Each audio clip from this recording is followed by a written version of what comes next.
গ্রামের ছোট্ট স্কুলের শিক্ষক মইনুল হক গ্রামের খুবই শ্রদ্ধাভাজন মানুষ ছিলেন। এলাকার মানুষ স্যারকে খুবই শ্রদ্ধা করতেন। একদিন স্যার হঠাৎ করে বাজারে মব ট্রায়ালের শিকার হন। একটা ছেলে এসে স্যারকে হিউমিলিয়েশন করে। অ্যাপারেন্টলি সবাই ধরে নেয় যে স্যারই ভুলটা করেছেন। এমন ডেসপিটেবল মানুষ এই শিক্ষক হতে পারেন না। গ্রামের মাতব্বর এসে বলে, এমন ডিরেগটরি আচরণ একজন শিক্ষকের দ্বারা হতে পারে না, এইটা মানা যায় না। মইনুল হক নির্বাক হয়ে দাঁড়িয়ে রইলেন।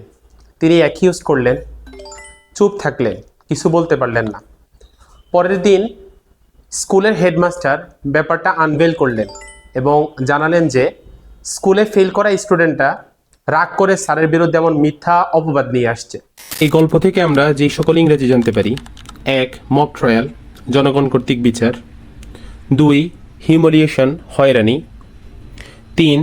অ্যাপারেন্টলি, আপাতদৃষ্টিতে। 4.